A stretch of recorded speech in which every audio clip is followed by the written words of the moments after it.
One of my experts listened to Noah and I, and he wrote this to me. I just listened to your interview with Noah Rothman. His adherence to classic free trade theory is infuriating. The shipbuilding sector is the perfect case study of what happens when you allow the global market to provide. We lost a heavy industrial capability, the price of our Navy doubled, and we found ourselves dependent upon people that were not dependable. We are investing in a key industry because we recognize it is critical to both our national security and our economic security.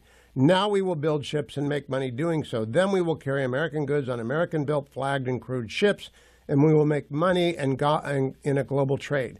This is a Mahanist economy, and we forgot how to do that, but we are remembering it now under President Trump.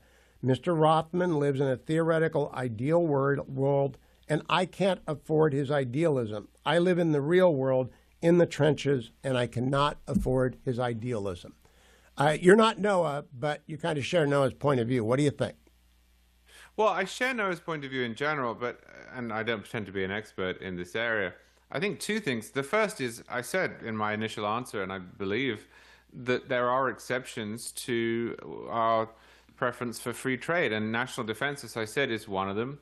And I think that extends also to pandemics. So if it is the case, it's an if, but if it is the case that the United States has been put at a naval disadvantage by some slavish devotion to free trade, then that's a problem, and it's an exception that I would happily make. Now, I will say that there are some laws on the books that are nominally supposed to prevent this, say the Jones Act, but don't actually seem to have that effect in practice. So the theory and the practice don't run in just one direction. It's not just the free traders who fall down holes there. But you know, if we are talking here about, for example, not buying technology from China when we're building aircraft, yeah, I agree.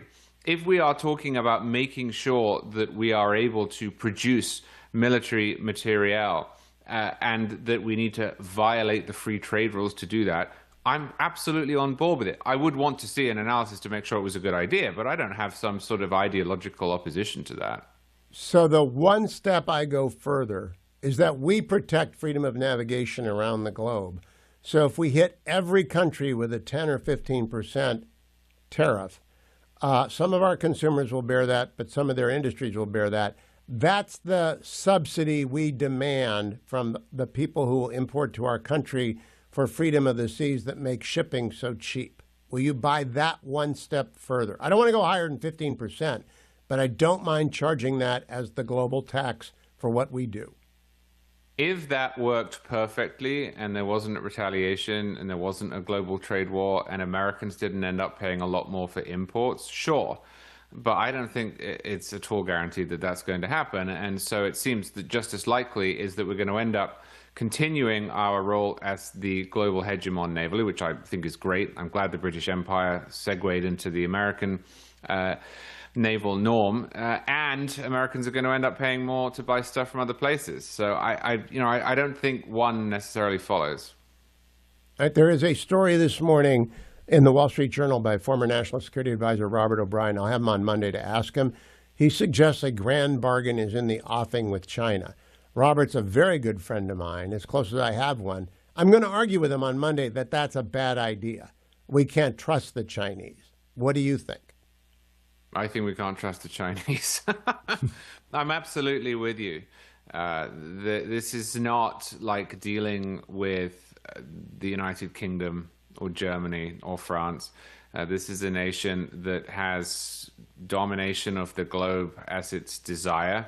That doesn't mean that it's immediately going to try and affect that. It understands its relative position to the United States, but any negotiations with them have to be undertaken on the understanding that they don't want to be a partner of the United States. They want to be the superior to the United States. So I'm with you on this. For full shows, live and on demand, it's Salem News Channel.